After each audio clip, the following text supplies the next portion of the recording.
A canção que me inebria, me acalma. Ouvindo é fácil, minha alma, fazer do verso oração. Ter o universo na mão numa constante harmonia e em divinal melodia, sem dissonância nem guerra, fazer o céu cá na terra de culto, você, Maria. E em divinal melodia, sem dissonância nem guerra, fazer o céu cá na terra de culto, você, Maria. Tude Celestino de Souza.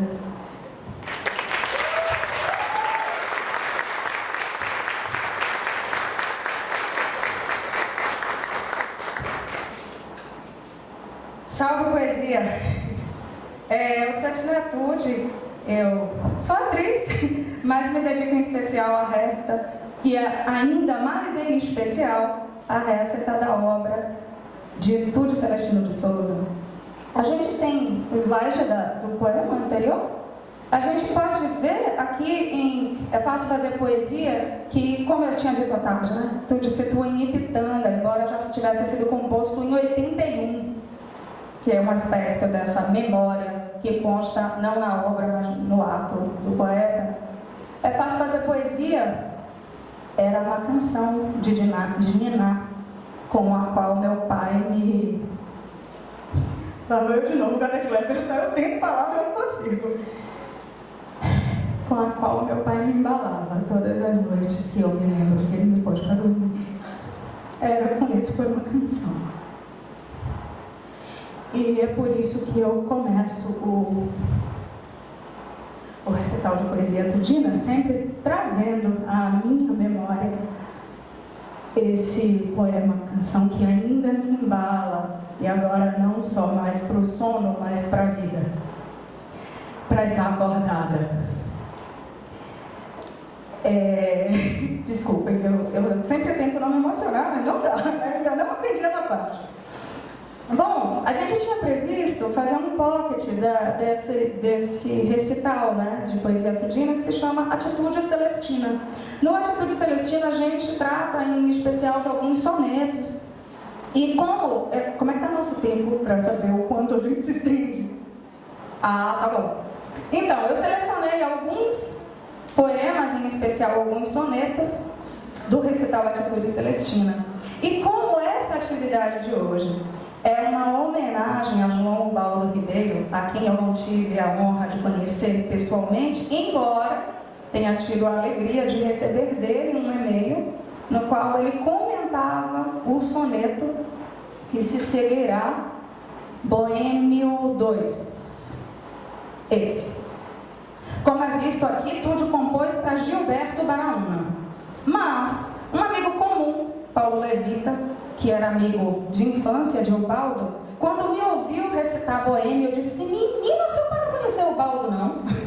Ele disse: não, nunca se conheceram. Ele fez: mas esse poema é a Boêmia, é Ubaldo, ele é esse Boêmio aí. Você me dá esse poema? E aí Paulo Levita levou esse soneto de Tude Celestino de Souza, Boêmio 2, de presente para João Ubaldo, na ilha, em algum aniversário dele. E quando ele agradeceu o presente, perguntou de quem era, Paulo Levita explicou, e aí então eu tive a alegria de receber um e-mail em que ele assinava Ju, felicitando o poeta pela composição. Então hoje eu trago Boêmio 2 de Tude Celestino de Souza, em homenagem ao grande celebrado desse simpósio, que é o célebre João Ubaldo Ribeiro. Aos boêmios de Tude Celestino de Souza, Boêmio 2. Boêmio, não sei por que tão desregrado trocas assim teu lar pelo antro da taberna, e a saúde destróis e tua alma tão terna a arrastas pelas ruas como um desvairado. num poema genial, num bar improvisado, retratas no asfalto o homem das cavernas. E a noite avança. Perdão, eu me esqueci. Os homens das cavernas, e os copos se sucedem, e lá por fora inverna, e no verso profano, o vinho é sublimado. E a noite avança, e enquanto o lago espera em calma, na madrugada fria, com a mente em brasa, desvendas insensatos teus segredos d'alma. E já amanhã, agora, a dúvida o situa entre o dever imperioso de ir para casa e a vontade louca de ficar na rua. Tudo Celestino de Souza. Boêmio 2 para mim é o depoimento do que eu passo toda noite. Toda noite eu tenho que ir, mas eu quero ficar. Ontem nós nos alongamos, né? Ontem ficamos, e eu perdi a hora mais uma vez, pelo desejo imperioso de ir para casa, mas essa vontade de ficar na rua, de ficar em volta inverso. E aí, essa lavra tudina de versos de boemia, de amor e de desamor, tem um que eu acho pitoresco, né? Que é Madalena, oração 7. Esse é um soneto que Painho compôs por provocação de Jeová de Carvalho. Ali, ele citou em Salvador, novembro de 52, né? Tem uma história ótima. Tudo como bom boêmio, era um admirador, e como Kleberton, um degustador do feminino. Cadê Kleberton? E então, Jeová e Tude, naquelas romarias noturnas, Jeová entendeu que Tude tinha se apaixonado por uma prostituta, por uma puta. E aí Jeová dizia para ela, mas pô, essa mulher não é para você, ela é puta.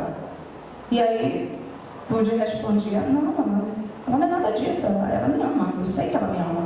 Soube-se muito mais tarde que a pessoa que motivou a composição de Madalena Oração 7, em verdade se chamava Diana. Fora, depois o poeta confessou, o seu grande amor, e não era puta coisa nenhuma, ela era uma bailarina do Tabariz, um famoso cabaré de Salvador. Mas ele, claro, não poderia chamá-la Diana no soneto, porque ia entregar a moça.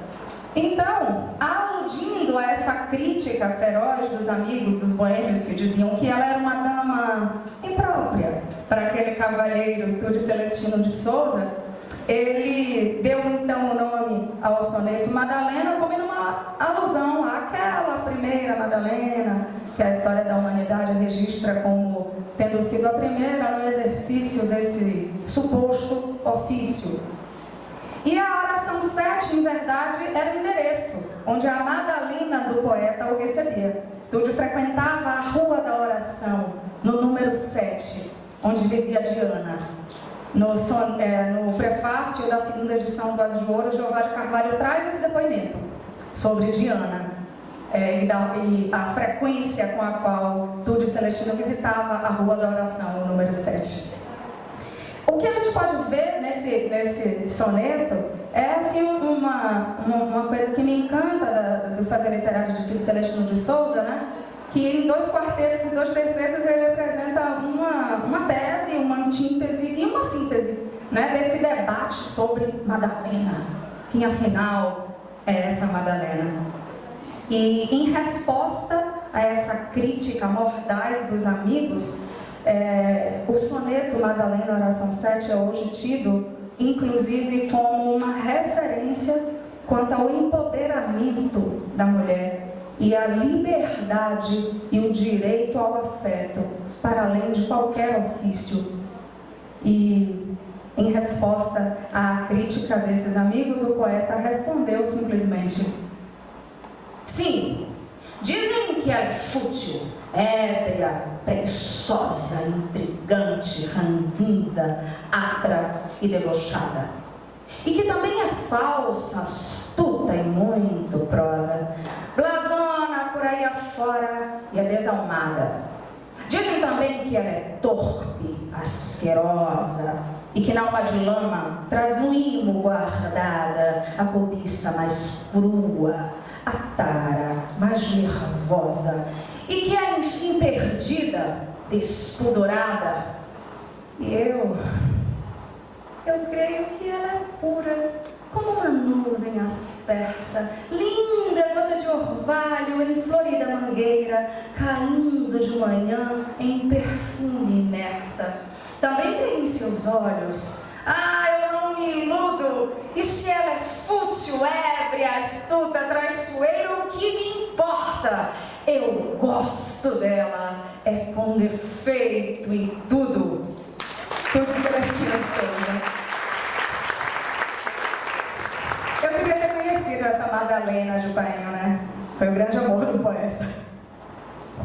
Bom, falando de soneto, do de Celestino de Souza, também tem outros que me interessam muito. Eu tinha dito à tarde do soneto que eu mais gosto, Dentro da Noite, por isso eu não vou reprisá-lo. Mas eu também tinha dito que as temáticas mais recorrentes dos sonetos do Dino são amor, desamor e boemia, né? E para, de novo, aludir ao amor, desamor, eu escolhi um outro soneto que não está aqui, mas se chama Lago de Narciso. Lago de Narciso, para mim, é um soneto em que como que descreve o ato sexual de uma forma entre generosa e doce. É para mim um soneto que me diz um tanto de coisa. Me diz assim: não basta ser feliz, ainda preciso, além desta aventura, ter camisa. E que não haja amor, marco ou divisa a cercear meu lago de Narciso. Que sensualmente fêmea e sem juízo, leve-me pouco a pouco, hábil, precisa, ao teu inferno. E depois, com a brisa, transfere-me ao céu com teu sorriso. Que tuas mãos me façam mil carícias, e ofuscado ante teus contornos, eu goze deste amor todas delícias. E farto, enfim, mais face ao novo ardor, que tu ainda com teus beijos mornos leve-me louco a morrer de amor. Estúdio Celestina.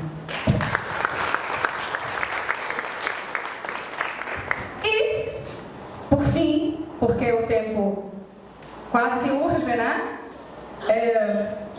Também não está previsto. Eu vou dizer otimismo. Eu falava de memória, né? Otimismo 1 e 2 são os sonetos que tu descreveu, que primeiro, quer dizer, quando fez o 1, foi o soneto que primeiro o qualificou como esse poeta, que segundo Jeová, fazia classificá-lo como um ente sagrado, de impossível repetição. E o soneto Otimismo 1, que tu descreveu em Ipitanga em 62 é exatamente o ano de emancipação de Lauro de Freitas. Foi justo aqui que o município deixou de ser o distrito de Ipitanga e passou a ser o município de Lauro de Freitas. Então, aqui ainda ele situa apenas geograficamente, ainda não é o ato político da memória de Ipitanga, porque ainda estava na transição de Ipitanga para Lauro de Freitas. Mas o que tem de legal nisso é que ele apresenta essa visão otimista da vida. E já no 2, que ele já compõe em 78, que é o ano do meu nascimento, o momento em que ele cega, ele reafirma esse otimismo. Então esses 2 sonetos me calam profundamente. Eu quero e vou partilhá-lo com os senhores e as senhoras. De Celestino de Souza, Otimismo 1 e 2.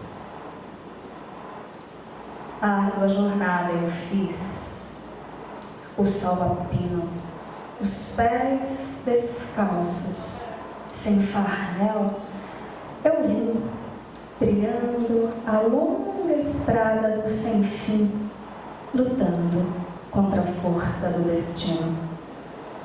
Vinha sozinho, alegre peregrino envolto em trapos, mas ainda assim cantava, olhando o céu que sobre mim se debruçava, claro e divino. E mal chegando à meta divisada, eis-me inquieto, embora sem queixume. Sinto saudade já da caminhada, mesmo encontrando na jornada espinhos, minha alma guarda apenas o perfume das flores que colhi pelos caminhos. Mais adiante, já tendo cegado, ele reafirma o seu otimismo diante da vida, compondo o Otimismo 2, que nos diz: Senhor, foge-me a luz, estou cegando, não colho mais as flores do caminho. O sol me recebe em verso. E para fazer essa referência à poesia, o vídeo do início é o teaser da trilogia O Ás de Ouro. Eu soube que meu amado Cleberton ficou na expectativa com os alunos de que essa trilogia fosse apresentada hoje. E aí eu achei uma estratégia. Eu estou propondo à Conceição do Coité que a gente engendre aí um modo de eu voltar para ter a alegria de apresentar a trilogia O Ás de Ouro, que, como vocês viram no vídeo, é acompanhada por praticamente uma orquestra sertaneja, né? É sanfona, violino, viola, rabeca. Então eu não tinha como trazer os músicos que me acompanham nesse recital, então hoje não foi possível fazer o Ás de Ouro. Daí a gente tem apresentado o teaser que dá uma sugestão do que é a trilogia. Mas dessa obra sertanista, eu escolhi Candombá, que é o único poema de protesto que Tude Celestino de Souza compôs e pelo qual ele foi preso em 60. Tude ousou fazer um poema de protesto comparando a aridez do sertão das lavras de Diamantina com a vida seca e árida do homem sertanejo. Eu não sei se vocês conhecem o candombá. O candombá é um humus que, quando ressequido, e ele faz uma alusão a isso e conclama o candombá a incinerar a corrupção política no Brasil em plena ditadura militar. Claro, ele foi preso ao recitar isso. Eu espero que eu não seja presa hoje. Se se assegura, não serei presa. Então eu posso dizer. De Tude Celestino de Souza, Candombá. Prepare seu coração para as coisas que eu vou contar. Eu venho lá do sertão, eu venho lá do sertão, eu venho lá do sertão e posso não lhe agradar.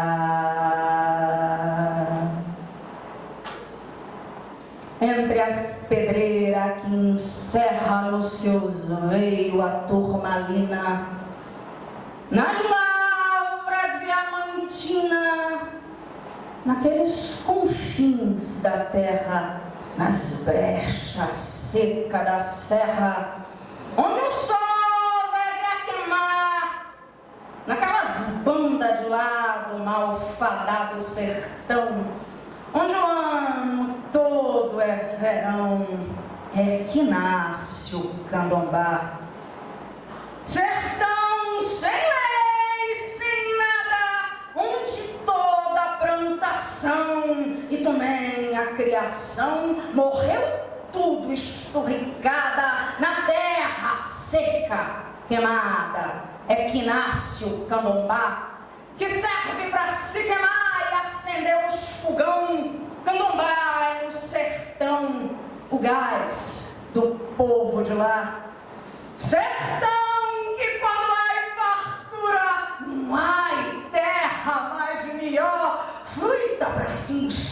mocotó, requeijão, rapadura. Pois homem, não tem usura.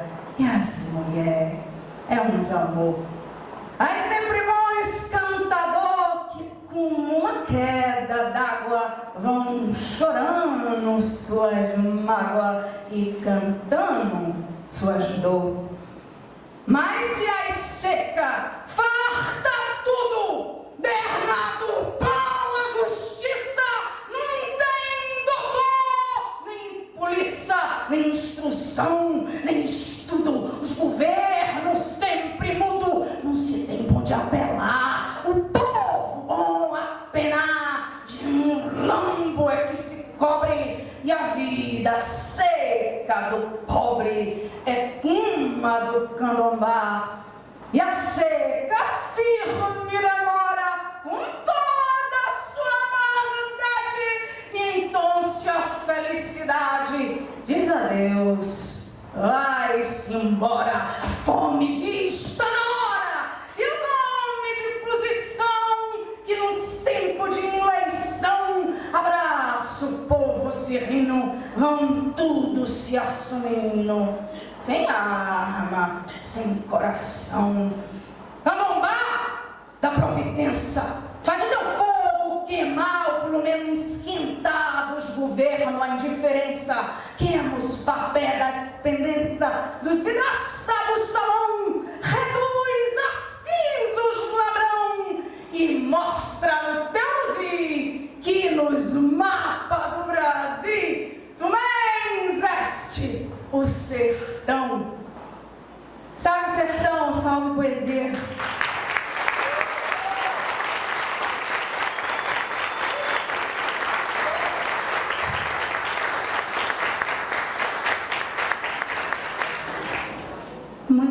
Muito grata. Até a próxima. Eu fico devendo hoje ouro a Conceição do Caeté. Salve o 4º simpósio de literatura baiana da UNEP Campus 14.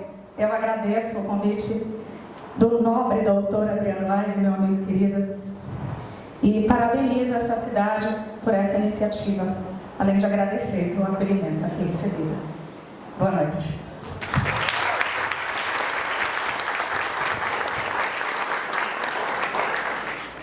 Não poderíamos encerrar, de fato, de uma forma tão solar como esta. Bom, só um aviso, eu gostaria de dizer que os participantes, os ouvintes, poderão pegar os seus certificados depois na web. Nós tivemos hoje vários problemas técnicos no departamento, inclusive quedas de energia, e isso inviabilizou, apesar de estar tudo pronto, mas inviabilizou a impressão dos certificados. Então, as pessoas da cidade ou da região podem depois ir ao web, no núcleo de pesquisa e extensão, para pegar o seu certificado. E, claro, o IFBA, eu me comprometo com o Kleber que entregarei pessoalmente os certificados para que ele possa passar para vocês. Então, a todos, boa noite e um repouso poético. Obrigado. De revolução dentro de mim. E aí, ler as mulheres contemporâneas acaba se tornando um ato político também, dentro desse meu momento íntimo e de mudança mesmo. Mais ou menos por aí. Se eu não falar todos os nomes, não fica. Bom, agora é com vocês. Se escuta daí?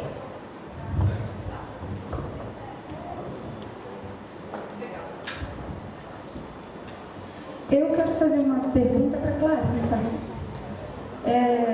Antes da pergunta, eu quero situar o que motiva a minha pergunta.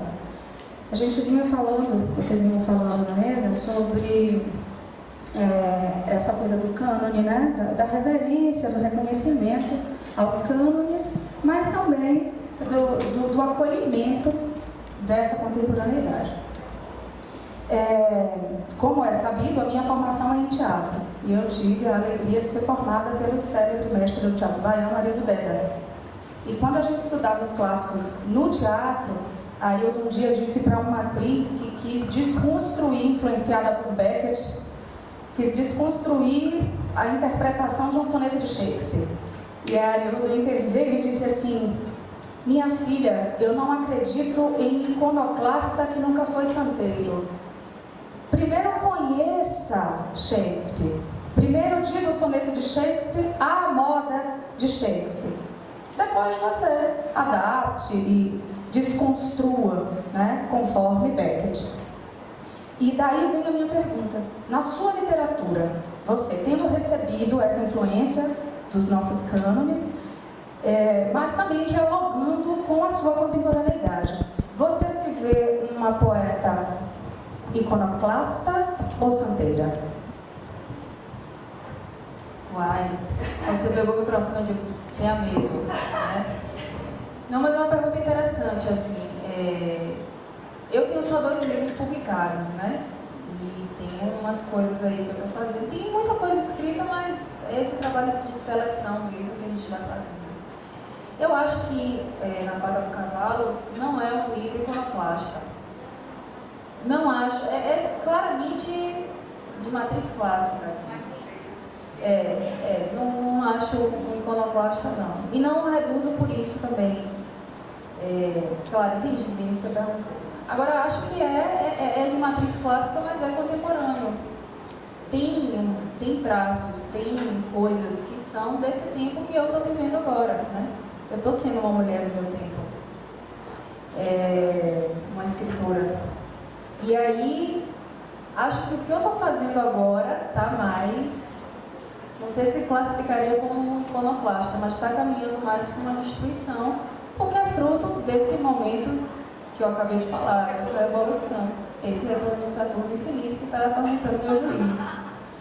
Então, o que eu estou fazendo agora está mais, sabe, intrépido, assim, está mais libertino, e liberal e libertário do que o que eu estava escrevendo antes. Eu tenho um grande carinho por esse livro aqui, né? Acho ele...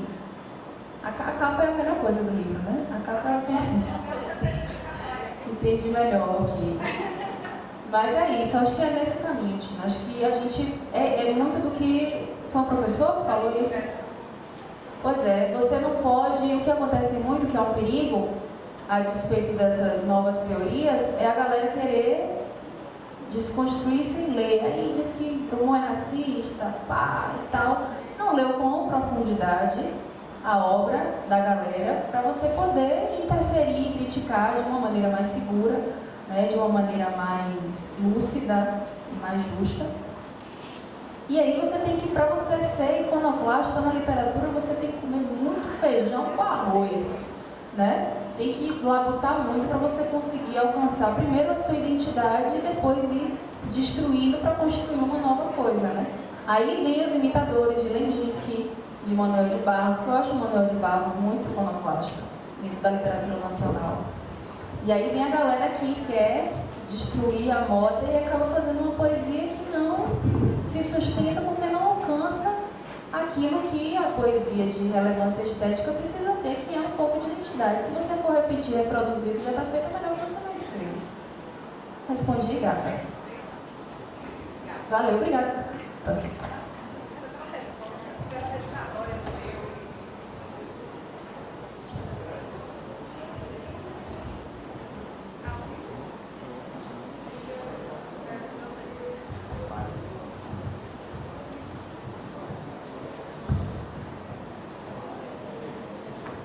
Eu queria fazer uma pergunta à Lilian.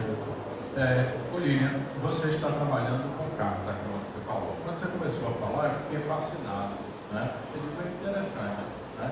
Porque a gente tem na história da literatura obras que foram escritas em carta. E como você disse, saiu da moda e você resolveu retomar por ser esse desafio. Agora, você localizou outras pessoas que estão fazendo o mesmo que você, ou você é solitária nessa atividade? Sim, já não sei se eu sou solitária, porque, enfim, publica-se muito, né? O tempo todo A gente tem uma gama imensa de livros que a gente recebe, que compra e que vai abarrotando as prateleiras das estantes e a gente fica sempre correndo para ler. Então eu não sei se tem alguém fazendo. Do pouco que eu conheço, do que tem sido feito atualmente, nessa perspectiva eu não encontrei ainda alguém, né? Então não sei se de repente pode ter, né? A gente tem um país continental com muita publicação acontecendo todo dia, né? Então, até então eu não percebi. Inclusive, se tiver alguém que tem conhecimento de alguém que produziu nesses últimos anos, né? Nessa perspectiva, eu não sei se você conhece alguém que produziu nessa linha, eu gostaria de saber, né? Estabelecer um diálogo. Até então, não sei, não conheço. No Rio Grande do Sul, em Porto Alegre, tinha uma colega, né, que estava com um dos projetos dela, era na perspectiva do diário. Então ela estava tecendo uma narrativa de uma mulher que morava em hotéis, então ela ficava de tempos em tempos numa cidade, num hotel, hospedada, depois ela viajava e outro, e ela estava tecendo diários dessa mulher itinerante. De algum modo parece um pouco, porque a personagem de Todas as Cartas, ela é itinerante também, né? Mas não eram cartas, eram diários. Não sei se tem alguém que produziu recentemente nessa perspectiva. Eu tenho uma vaga lembrança que Cláudia fez em carta com Gil Francisco. Você e Gil fizeram cartas? Maria Popular, eu pensava. Maria Popular, né, Lucas? O caso daquele livro é As Cartas. Aquele livro aconteceu por acaso. Aquele pesquisador, Gil Francisco, o mundo literário de Salvador, conhece, e de Aracaju também agora, né, Sérgio? Ele um dia me falou: Glaucia, você é uma pessoa muito lírica. Eu tenho muitas cartas lá em casa, escritas por mim em vários casos de amor e tal. E eu gosto muito dessas cartas e não quero perdê-las. Eu gostaria de passar para você fazer alguma coisa com elas. O que eu vou fazer com as suas cartas de amor, pelo amor de Deus? Você faz o que você quiser, você corta, você modifica, mas escreva alguma coisa, um conto, um livro, uma novela, alguma coisa que aproveite, porque eu acho aquelas cartas bonitas. Bom, ele era o pai das cartas, né? E ele falou: traga as suas cartas, não custa nada a gente fazer uma coisa dessa para um amigo. Aí eu fui lendo as cartas e aproveitei alguma coisa, outras não. Eu sou muito exigente, comigo também, não só com os outros. E então eu acabei escrevendo uma novela. As Cartas é o título. Então, são as cartas que Gil Francisco escreveu, que estão dentro de uma novela que eu fiz um enredo para aproveitar as cartas dele. Então, são as cartas de um casal, de um homem que se apaixona por uma mulher, e ela não queria nada com ele porque ela estava vindo de um casamento infeliz.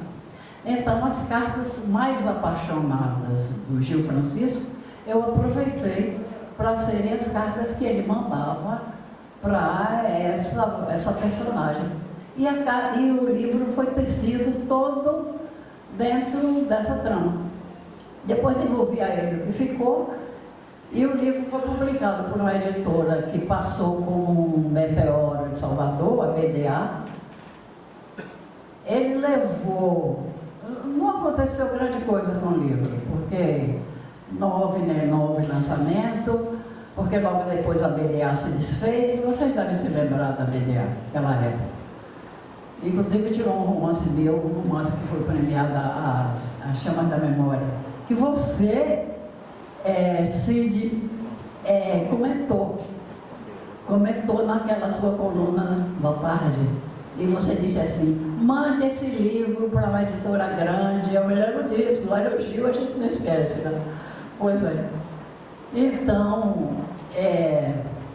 sim, Mas ele levou, ele se mudou para Aracaju e foi para lá, para a Universidade de Tiradentes, e lá ele adotou o livro.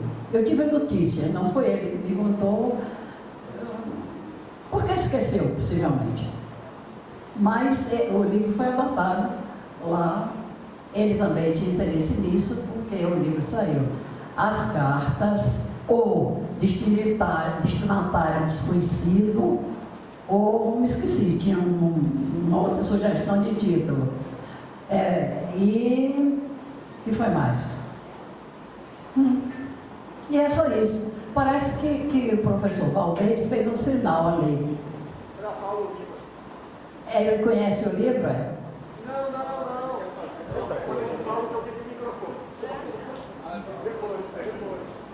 Ele quer fazer uma pergunta?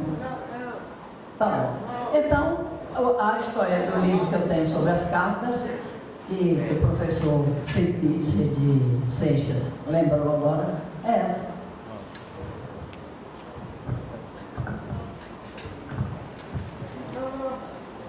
Não chega a ser uma pergunta, não, é um comentário sobre a poesia de Clarissa, que há muito tempo, nas patas do cavalo, não é isso? Como é o nome do livro? As 7 abismos. Hã? Nas patas do cavalo. Isso. As 7 abismos.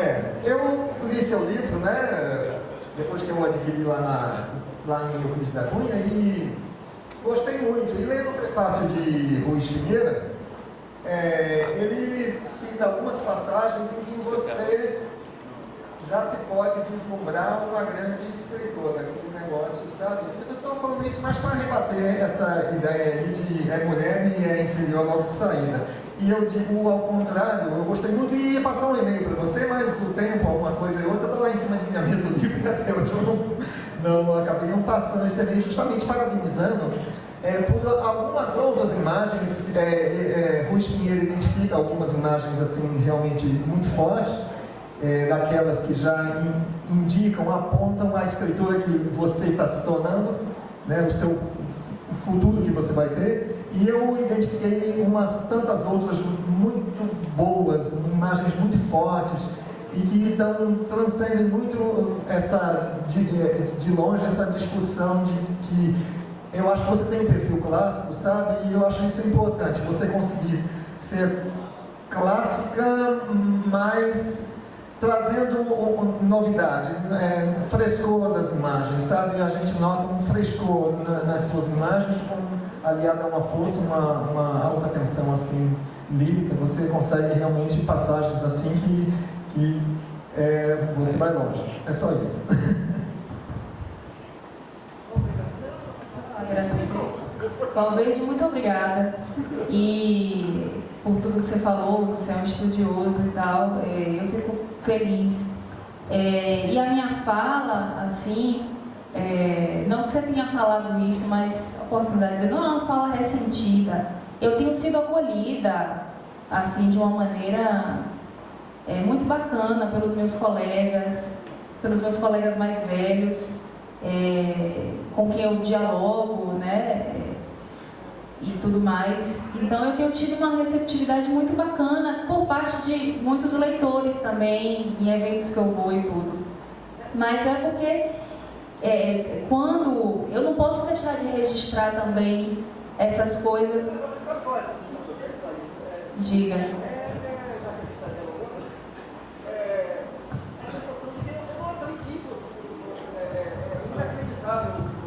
Quer dizer, para mim, na minha visão de mundo, né? Jamais eu pensei isso. Eu olho o Boa, entendeu? Eu sou assim um fã de cadeirinha de Cecília Meirelles, sabe? É incrível isso, sabe? Eu só vejo boa literatura e má literatura. Aliás, eu já disse isso uma vez lá na Paraíba, eu não vejo o sexo, eu não tenho poemas em que está difícil de ver qual é o sexo que está se expondo, qual é o sexo do eu enunciador, sabe? Você pode fazer poemas, você mulher, uma bela mulher, jovem, como já disse,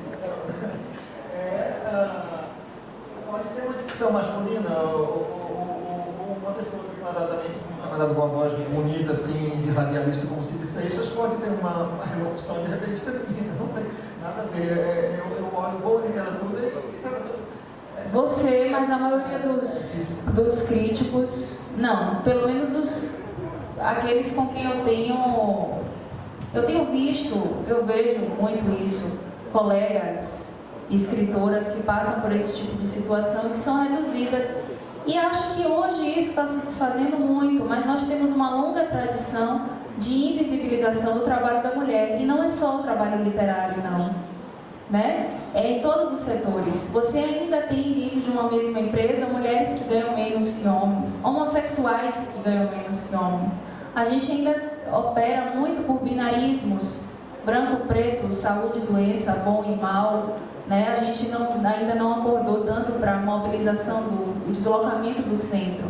Né? Então você faz essa leitura, mas muitas outras pessoas não fazem. E pessoas, às vezes, que têm já um discurso legitimado e que formam opinião. E que vai influenciar diretamente na formação, não só acadêmica, mas humana também, dessas pessoas que, às vezes, estão na universidade, que vão ser professores de outras pessoas e que vão perpetuando, né? Lilian comentava comigo que no curso que ela fez, que ela ministrou recentemente, ela perguntava aos participantes quem tinha lido Mulheres e o silêncio era total. Então existe isso e é uma coisa que a gente não pode ignorar e que nós temos que falar e nos posicionar a respeito para que tudo isso seja quebrado, não é? Então é muito nesse sentido. Eu não tenho muito do que me questionar, não. As coisas estão indo bem, sabe? Mas já passei por situações de dizer assim, de ouvir um escritor falar que eu era muito bonita para ser poeta. Ele achou que estava me elogiando, eu fiquei puta. Eu fiquei assim com raiva, sabe? Raiva, fiquei vermelha na hora. Eu digo, poxa, que mentalidade, não foi brincadeira, sabe? Não foi brincadeira, isso é incômodo. E isso vai germinando, aí você explode. Aí eu, usando dessa minha passagem temporal e astral, estou colocando tudo para fora, mas é muito no sentido educacional também, que na sala de aula eu faço muito isso. Eu às vezes chego e digo, bom dia meninas, e tem uns carinhas lá. Não diz bom dia meninos e agrupa todo mundo, eu digo bom dia meninas também, e aí os meninos ficam chocados. Então você vê nas pequenas coisas, né, essa perpetuação de um preconceito que é muito danoso, né? Mas isso aí,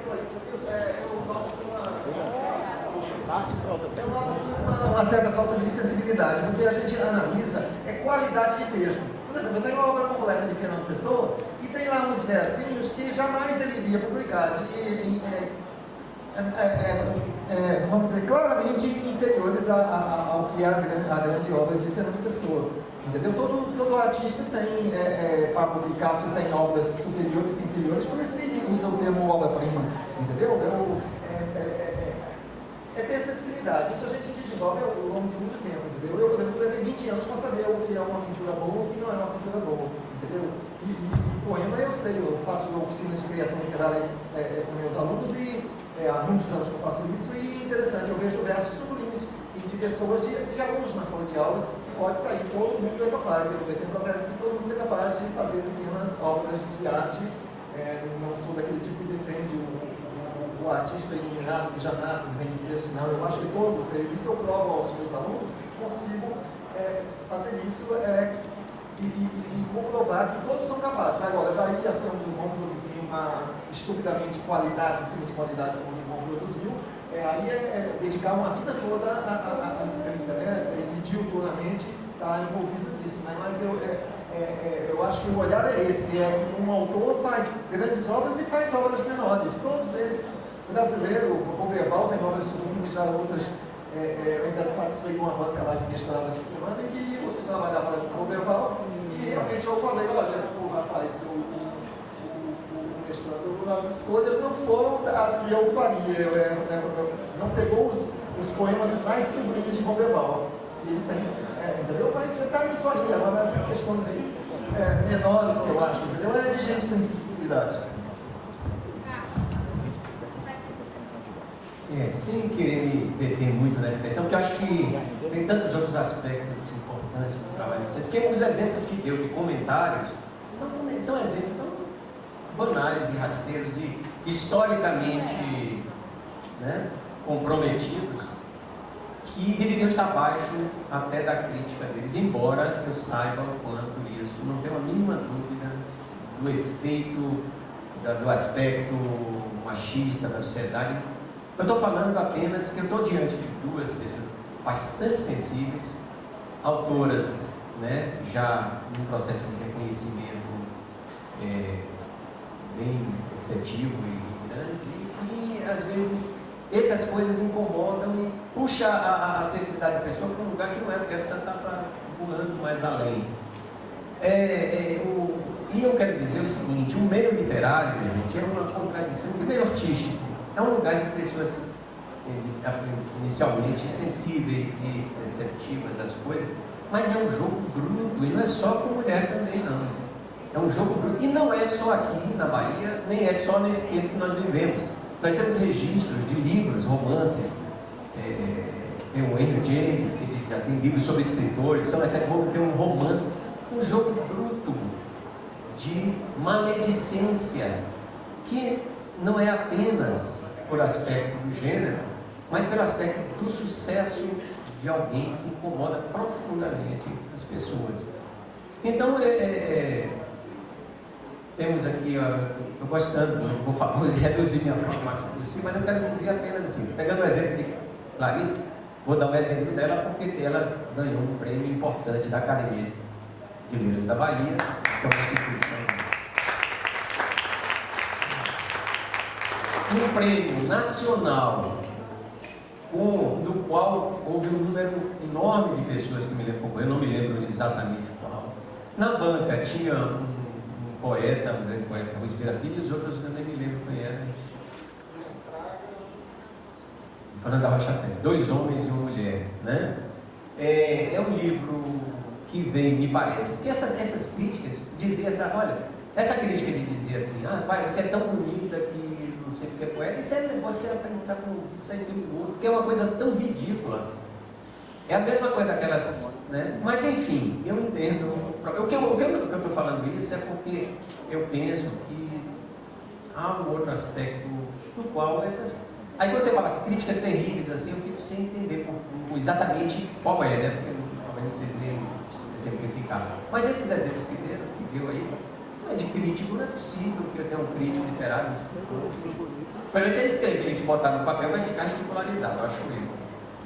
Eu tenho visto, rapidamente também para concluir, de uns tempos para cá, porque historicamente, não tenho dúvida, mas de uns tempos para cá, eu acompanho muito, porque eu recebo o jornal Rascunho, que tem resenhas sobre vários livros, a quantidade de mulheres que eu conheço que estão atuando e tendo a receptividade, e tendo um reconhecimento crítico e tudo mais.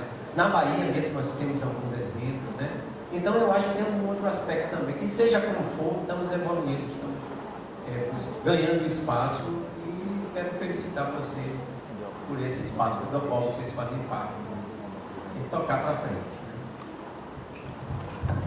Rapidinho, se me der a deixa, eu estou com isso na cabeça, se me der a deixa eu vou falar sempre, porque não é uma coisa que, por exemplo, vem acontecendo por ocorrência do prêmio, mas desde que eu comecei a transitar nos cenários literários, aí você cursa letras, ela escreve, aí isso não vai acumulando, né? E aí você realmente, e é incômodo, porque não é só a fala, é o gesto, às vezes é um olhar, é a discriminação, são portas que se fecham, entendeu? Então tudo isso eu acho que, eu entendo completamente e concordo que a gente vem evoluindo, as mulheres vêm ganhando espaço, e a gente vem construindo muitas questões, né? A gente vem saindo, deslocando os lugares de várias maneiras. Mas é uma coisa que realmente incomoda pelo excesso, pelo acúmulo desse tempo todo, desde a entrada na universidade até o dia de hoje, né? Semana passada aconteceu uma situação chata. Então é claro que eu não vou avaliar minha poesia por isso. Nem, você entra por aqui, você por aqui nem entra. Mas não no sentido de avaliação da qualidade do texto, mas enche o saco. E aí a gente tem que ir justamente para esse processo de desconstrução, a gente tem às vezes que tocar nesse assunto, que às vezes pode ser um assunto menos atraente do que outros aspectos, mas eu acho que é importante tocar no sentido da politização mesmo. Vamos encerrar com uma leitura de um trecho, né, que vocês possam escolher para a gente fechar nosso bate-papo aqui hoje, tá bom?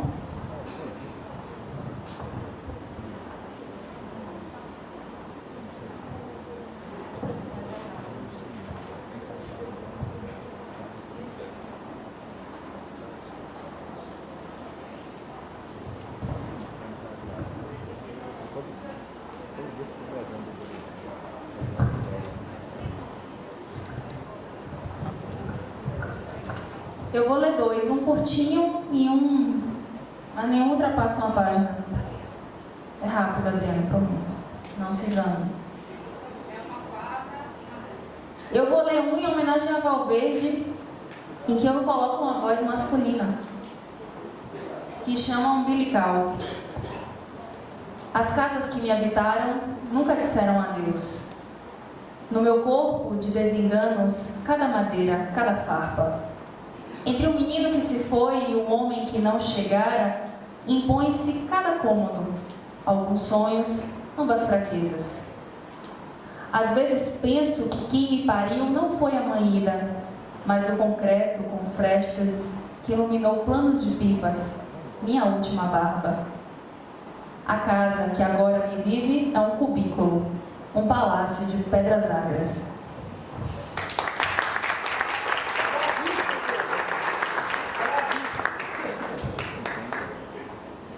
E um curtinho, que chama Irmandade.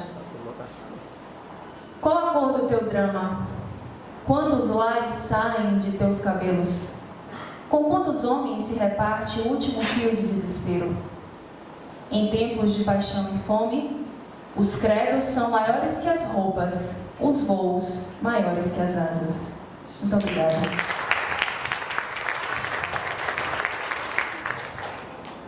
Na curva, tudo se amplia. Sentada na cama, movimento-me em direção aos pés. Esforço-me. Exercito o encurvamento do corpo em posições várias.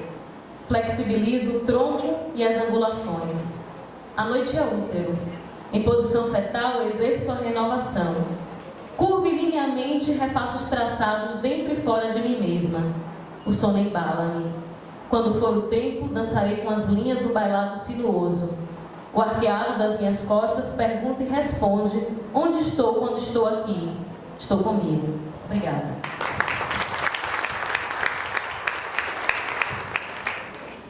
Então, parabéns. Foi esclarecedor, né? Foi brilhante. Gostei muito.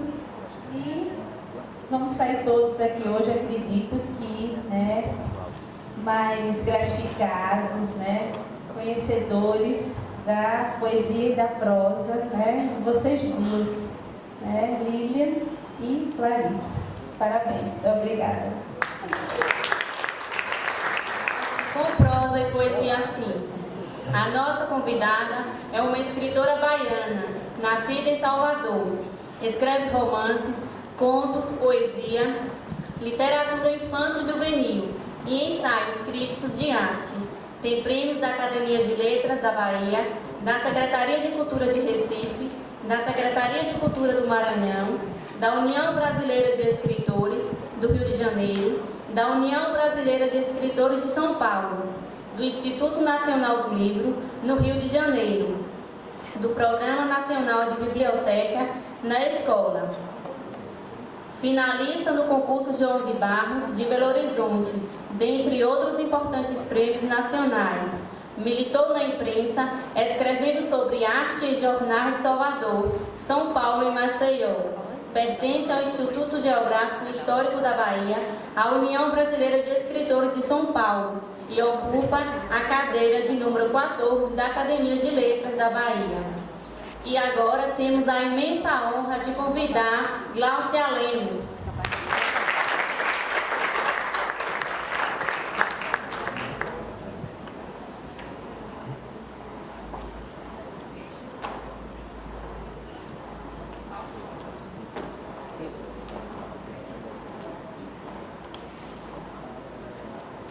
Nosso próximo convidado é graduado em Letras Vernáculas e mestre em Literatura e Diversidade Cultural, poeta, crítico, literário e professor efetivo do IFBA Campus Santo Amaro. Tem artigos, ensaios e textos literários publicados em vários jornais e revistas. Pesquisador na área de letras e diversidade cultural, com ênfase em literatura moderna, atuando principalmente nos seguintes temas: modernismo, literatura baiana, poesia da geração 60 no Brasil, pesquisas de iniciação científica e outras temáticas literárias e culturais. Autor dos livros Ópera Urbana, Lucidez Silenciosa, Cantares de Roda, Aromas de Fêmea, Estante Viva e Travessia de Abismo. Tem artigos e poemas publicados em várias antologias de jornais do Brasil e do exterior. Temos o prazer de convidar Cleberton Santos.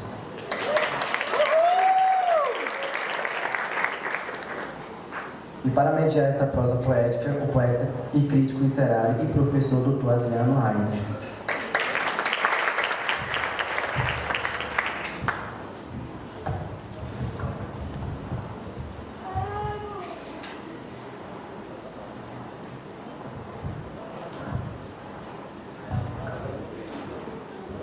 O rio. Ali, a 20 metros, ele passava, com água barrenta. Ficava espiando pela vigia. Havia uma cruzeta de ferro para que não pudesse passar uma pessoa.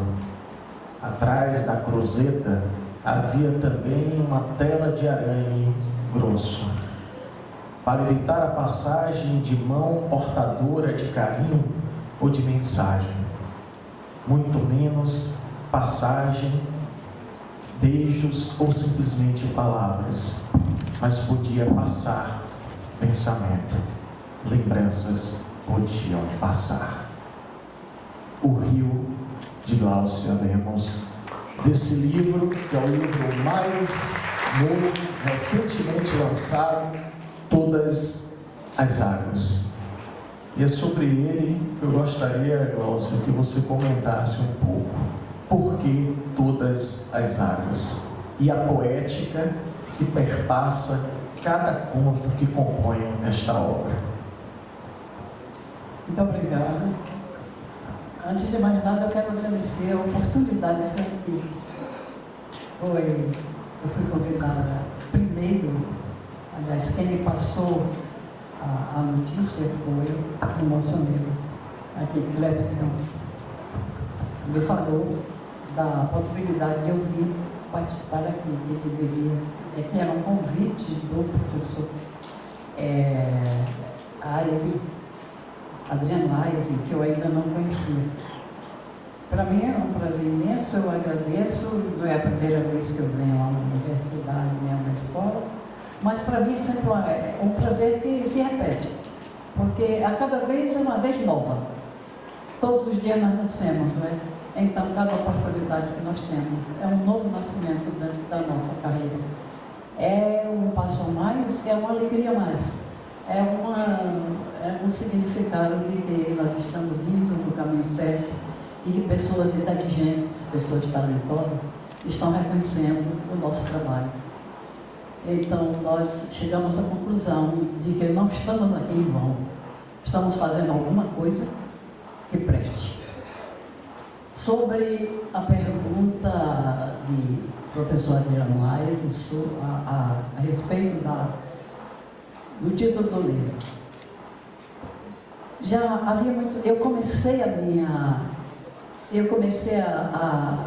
publicar por meio de contos. Meu primeiro livro publicado, em 1979, pela Fundação Cultural da Bahia, era um livro de contos, era Uma Rosa que Virou Mulher, eram 15 contos. E depois eu levei muito tempo para publicar o segundo livro de contos. Eu só publiquei em 1988. Mas nesse ínterim, o que é que eu fiz? Eu escrevi muita literatura infantil, escrevi romance, ganhei prêmio, escrevi muito em jornal, escrevi, sobretudo, muita literatura infantil. Então, o segundo livro de contos só saiu em 1988. E daí para cá, outra vez, romances e alguma poesia que eu geralmente não publico, a não ser no Facebook, E muito livro infantil novamente, muita coisa de literatura infantil juvenil. Então eu achei que já era hora de eu publicar um terceiro livro de poesia, com 35 anos de literatura, com 37 livros publicados. Eu só diria 2 livros de contos publicados, porque eu sempre escrevi muito conto. Então isso está na hora de eu fazer de publicar um terceiro livro de contos. E eu ia publicar os meus escolhidos, os contos que eu mais gostasse, de todos os meus já publicados e dos inéditos também. Mas quando eu comecei a fazer a triagem, eu notei que eu tinha muito livro, muito conto molhado. Quer dizer, era muita chuva, era muito rio, era muito mar, era muita lágrima, tinha água demais. Eu disse, bom, em vez de eu escolher os meus contos, eu vou escrever um conto, eu vou escrever um livro que tenha todas essas águas que eu tenho dos meus contos. E aí, bom, o título estava escolhido, Todas as Águas. A partir do momento em que foi a opção pelo tema. Então eu resolvi fazer um livro temático e nele coloquei todas as águas que eu tinha nos meus livros. Por isso, Todas as Águas. São 12 contos, cada um deles só gira em torno de água, não água como tema principal, mas sempre tendo água. Está chovendo quando acontece alguma coisa. Há uma tempestade, uma mulher que chora porque ela nunca teve filhos, e então ela já está muito madura para ter filhos, e ela vive de amante em amante, de amante em amante, e até que um deles, em um certo momento, um grosseirão faz uma alusão à idade dela. E ela chora e as lágrimas caem por cima dos seios. Aqueles seios que nunca, naquele momento, ela sente a dor de que aqueles seios nunca tivessem amamentado um filho, porque ela nunca tinha tido um relacionamento a sério. E vem outras águas, água de rio, o rio que levou o pai dela. O rio que é um conto que Cleberson tem me falado muito dele, chegou a me perguntar se eu sou a mulher do rio. E por aí afora. Então saiu o romance Todas as Águas, o livro de contos Todas as Águas. E agora então eu vou partir para fazer o meu livro de contos escolhidos. Eu vou fazer uma triagem dos meus contos para ver quais são os que realmente eu gosto mais para fazer um livro. Como se fosse possível eu escolher alguns filhos dentre os muitos que a gente tem, mas eu vou tentar. Obrigado, vamos tecendo a nossa prosa lírica então. Abismo. Esta paisagem transfigurada apenas incomoda seu leitor, que ouvi nas suas verdades, mas as mentiras sussurradas pelo intransigente barqueiro, guardador do último abismo. Do livro Travessia de Abismos, do poeta Cleberton Santos, lançado este ano. Então, Cleberton, o seu penúltimo livro foi Aromas de Fêmea, e em 2015 você brinda ao leitor com Travessia de Abismos. Eu gostaria que você comentasse um pouco desse processo transitório entre Aroma de Fêmeas, porque há temáticas aí que são bem distintas, né? Uma questão mais existencial, uma reflexão profunda sobre a vida. Então, eu queria que você falasse um pouco sobre essa questão. Eu canto porque o instante existe e a minha vida está completa. Não sou alegre, nem sou triste.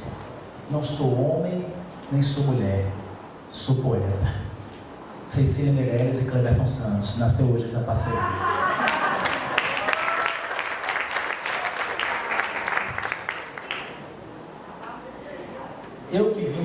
águas do Rio São Francisco, chamei Cecília, ancestral, e chamei aqui uma ancestral da literatura que tem 35 anos de literatura. O tempo que ela tem de literatura, eu tenho de idade. Quem sou eu diante de Gláucia Lemos? Apenas uma reverência. Palmas para essa mulher. Apenas uma reverência. Quando eu estava sendo gerado à beira das águas do Velho Chico, assim como a personagem do seu conto teve um filho gerado às beiras das águas do Velho Chico, talvez até pelo Nego d'Água, quem sabe o pai seja o Nego d'Água. O Nego d'Água é uma parlenda famosa, né, nas águas do Velho Chico. Eu estava ainda sendo gerado, essa mulher já estava fazendo obras literárias para adultos e depois fez uma obra vastíssima da literatura infantil. Recentemente foi tema da dissertação de mestrado da Universidade Estadual de Feira, que virou livro publicado pela Edufma. Sua obra está eternizada aí nos estudos e realmente tem uma obra literária consolidada, né? Consolidada e reconhecida. Então eu, nesse momento, acho que estou aqui para dialogar com a tradição das águas, a tradição da literatura e Cecília. E aí eu incorporei agora um diálogo que eu tive com Cecília. Eu estava, durante as falas aqui, eu estava dialogando com Cecília e me veio essa coisa, né, que eu sou poeta. Eu sou poeta. E as travessias e abismos? As travessias e abismo é isso. Sem a força dos abismos, restaria a tragédia da razão. Algaravia de sons caseiros, gritos incontáveis pelas ruas, revoltas de pássaros libertos, máquinas confusas de café, cancioneiros assobiando saudades. Travessia de abismos é o meu retorno à voz da poesia, a uma voz filosófica que me chamou para escrever o que ela queria. Eu tinha escrito o que meu filho pediu, quando meu filho nasceu, eu fiz Cantaria de Rodas. Eu tinha escrito, depois disso, o que as musas eróticas me pediam. Eu escrevi um livro de carnalidade, Os Aromas de Fêmea, porque eu sou um degustador dos aromas de fêmea. Eu gosto muito dos aromas das fêmeas, no sentido amplo, no sentido poético, dessas fêmeas que habitam as memórias e habitam o mundo real. E agora a poesia disse: não, agora eu quero que você faça a minha voz, eu quero que você escreva com a minha voz. Não vai ser do seu filho, não vai ser da fêmea, não vai ser da... é a voz minha. Então Travessia de Abismos é uma longa mensagem que ela me manda e que eu, por incompetência narrativa, não sou um narrador, não sou um romancista, não sou um contista, eu fui soltando isso em flashes líricos. São flashes líricos da mesma voz. Por isso essa travessia de abismos, esses abismos que são a vida, que são a nossa existência, são nossos amores passados, presentes e futuros, e são, acima de tudo, as nossas grandes ilusões.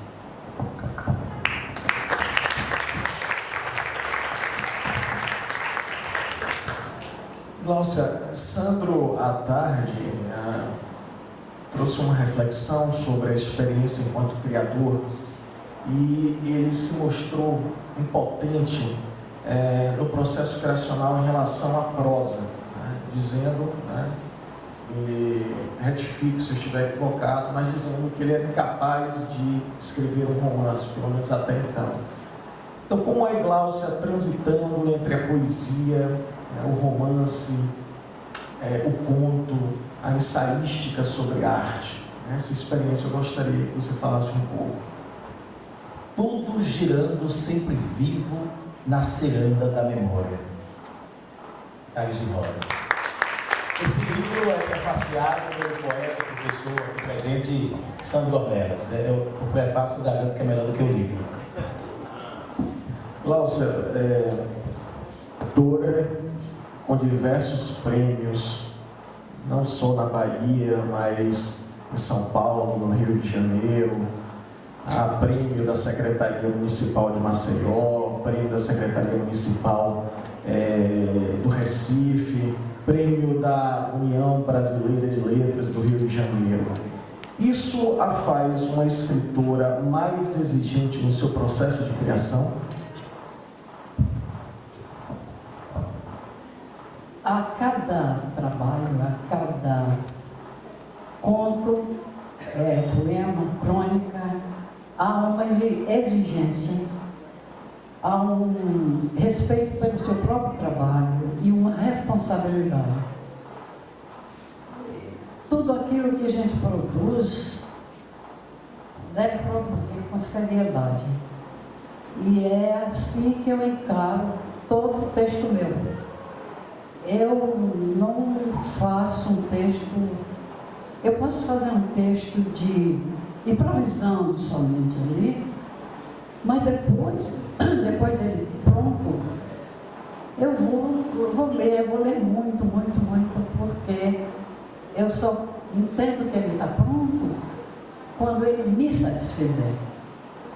Porque eu levo a sério. Porque é a minha vida, porque eu não sei fazer outra coisa que não seja escrever. Eu só sei escrever. Eu sei fazer um bom vatapá, só. Ou mais nada. Eu sou incapaz de fazer uma costura bem feita. Eu posso fazer um bordadinho, mas eu sou incapaz de cortar uma blusa. Eu sou capaz de cozinhar em casa, já cozinhei muito. Estou cansada agora, porque eu tive muitos filhos, não quero mais saber de cozinhar, mando buscar comida no restaurante quando a empregada não está. Mas eu sei cozinhar, mas eu não gosto de cozinhar. Eu admiro uma pessoa que diz assim, eu gosto de praticar, eu gosto de fazer. Eu digo, meu Deus, que defeito eu tenho. Eu podia gostar, porque eu sei fazer. De tanto treinar quando meus filhos eram pequenos e faltava empregada, eu acabei aprendendo a fazer. A gente aprende quando faz muito, e se a gente quer aprender. Mas o que eu sei fazer mesmo é escrever, eu só sei escrever.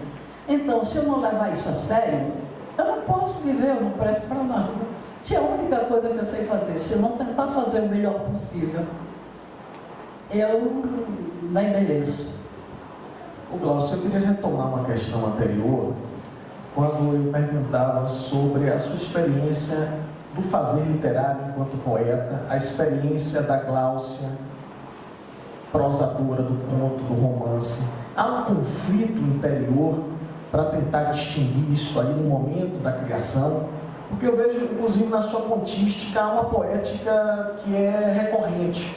Então, como é a escritora nesse processo de organização do texto? Ali é a poeta falando, é a contista, é a romancista, há uma distinção disso, a metodologia de trabalho, como é que se dá, já que você transita, né, por esses dois gêneros, a prosa e a poesia. Isso está bem resolvido ou há ainda um estado de inquietude muito grande? Como é que você percebe essa questão no seu processo de criação? Eu acredito que o texto, quando vem, ele escolheu o que é que ele é. Ele, quando vem, ele vem uma poesia. A gente não inventa, a gente cria. E quando o texto começa, bem, um livro ou um texto ou qualquer coisa que a gente vai escrever, nasce de uma ideia. A ideia flui e a partir daí eu não sei o que eu vou escrever. Uma palavra puxa a outra. E com o desenvolvimento do texto, ele se desenvolve, ele se me conta o que é que eu vou botar no papel. E nesse desenvolvimento é que eu percebo o que é que eu estou fazendo, o que é que se está contando a mim, o que é que o meu inconsciente está me contando. Então, o texto chega escolhido por ele mesmo. E por isso não há um conflito, não há. Eu percebo se vem um personagem, daqui a pouco aparece outro personagem, daqui a pouco se complica, e a situação se complica e tem que aparecer um outro personagem, aí eu digo, eu sei, eu não estou fazendo uma poesia, eu não estou fazendo uma crônica. Isso aqui Se tem personagem demais, isso vai acabar no romance. Então vamos ver que isso vai dar. Então eu vou chegando e chego lá. Agora, a exigência é sempre a mesma. A exigência é de eu dar muita atenção àquilo, e quando é um texto com um romance, ele fica na cabeça da gente, que a gente tem vontade de, pelo amor de Deus, ninguém fale comigo, porque eu preciso acabar com isso que está aqui. Porque o romance se complica, o romance mostra outros personagens que estão chegando. E comigo, pelo menos, acontece isso. Eu não sei o que vai dar. No momento dele acabar, ele acaba. E aí, o que eu tenho que fazer é reler com calma para evitar incoerência, é respeitar os personagens para que eles não sejam contraditórios. Então eu tenho que fazer, aí eu trabalho a transpiração, é trabalhar o texto, porque ele já nasceu, ele já disse para que veio. Agora eu tenho que tratar da estética, da literatura, porque a história está contada. É um processo realmente de carpintaria. Exatamente, é um processo de carpintaria. E eu já tive uma pessoa, um escritor, que me levou um livro dele, que estava pronto, 2 livros, para que eu reescrevesse, me dar a encomenda, me contratar para isso. Então eu peguei e disse, bom, olha, isso aqui você tem que fazer isso e tal, tal. E fui fazendo a correção. Ele disse, eu vou ter que fazer isso? Eu disse, bom, se você quiser que fique um texto literário, porque você contou a história, mas você não colocou literatura. Ele disse, eu pensei de escrever um livro, ele saía de um jato. Eu disse, não sai não, pode ser que a história saia de um jato. Mas se você quiser fazer literatura, você tem que suar em cima. E se todo escritor faz isso, se ele quer ser um escritor. Se ele não quer ser um mero contador de história, ele tem que respeitar a literatura. A literatura é a arte das belas letras. Então pensar que colocou ali como veio, é um trabalho cômodo demais que você nunca vai chegar a fazer literatura. É ou não é? Essa é uma reflexão extremamente importante, inclusive eu peço que vocês pensem um pouco mais sobre isso. Cleberton, eu estou percebendo que você está com o livro de Gláucia em mãos, ansioso para ler um fragmento, inclusive simbolizando aí mais uma vez um ritual de admiração pelo trabalho e pela história de Gláucia, que você inicialmente criou aí a performance. Eu acho que combina com a leitura que eu gostaria que você fizesse, por favor. E depois, e você também trouxesse um pouco dessa sua experiência, você que é o leitor, que é o professor, o pesquisador da literatura, que pensa sobre literatura e escreve, faz literatura. E você também falasse um pouco sobre essa questão. Um dia, as águas barrentas levaram seu pai. Manhã nunca esquecida daquela infância. O corpo magro escorrendo na pedra limosa. A cabeça chocando-se com a pedra maior. O grito de susto. Depois o corpo caindo para a viagem das águas. As bocas aflitas dos irmãos chamando por ele. O rio e suas águas barrentas arrastando o corpo do homem desmaiado, vencido, até que sumiu, correndo mais que as pernas dos filhos. O pai tornou-se alguém encantado que foi morar para sempre no mistério das águas. Gláucia Lemos. É poesia. É conta, narrativa, eu sei, mas é profunda poesia. É profunda poesia. É um trecho do conto, não é o conto todo, é o conto Rio, que eu recebi o livro na academia, quando eu lancei meu livro na academia, de Letras da Bahia. Eu tive a alegria e a satisfação de receber o seu livro através de uma correspondente, né? Ela não pôde ir, estava cansada do evento. Quando eu recebi todas as águas, aquela coisa das águas me chamando, eu cheguei em casa, abri o livro e devorei assim. mas eu voltei e fiquei no Conto Rio. O Conto Rio me pegou de tal forma que eu li o conto andando pelo meu condomínio, em voz alta. Aí alguém sussurrou assim, esse deve estar doido, mas ainda é normal. E aí eu passei para você, não foi? Eu falei, Adriano, liguei imediatamente, e falei, Adriano, você tem que ler isso aqui, cara, é um negócio... E aí eu fui para sua casa, a gente tomava vinho à noite, e ficamos lendo os contos, inclusive o vinho foi marcante. Não, a história do vinho, não fale do vinho não. Trabalho de fez. Faço igual a Clarice ali, que falou que a gente tem alegria de trabalhar com isso, né? A gente é professor, é escritor, é crítico, entre aspas, que eu exerci isso durante o tempo e acabei parando pela falta de espaço, de publicar, coisa e tal. Muito estimulado pelas leituras de Cid Seixas e outros críticos que eu sempre admirei. Eu publiquei esse livrinho, carinhosamente falando, sobre vários autores contemporâneos, chamado Estante Viva. Aqui é resultado de vários textos que eu escrevi durante o meu mestrado. Porque assim, eu tinha meu projeto de mestrado, eu tinha que escrever sobre um autor na minha dissertação, mas eu, teimosamente, sempre gostei de escrever sobre literatura contemporânea, conhecer os meus contemporâneos. Não vou chamar de pares, porque eu não sou par de Carlos Ribeiro. Meu pai é Adriano Lais.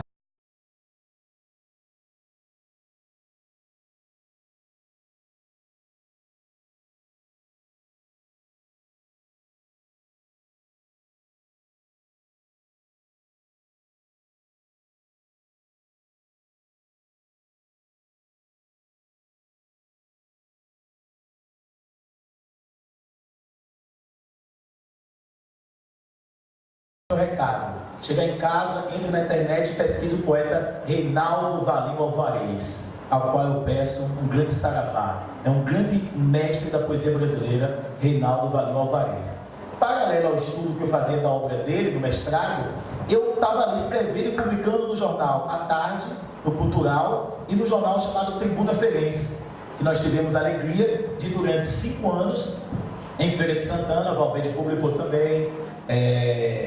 Não sei se Clarissa na época não. Clarissa não estava ainda. Já tinha publicado, Clarissa? Tribuna Ferense? Não tinha. Ela vem depois dessa geração, com outros veículos também. E várias pessoas tinham publicado no Tribuna Ferense, Tribuna Cultural, capitaneado por Isis, uma jornalista, uma estudiosa também de literatura, e a gente publicava lá.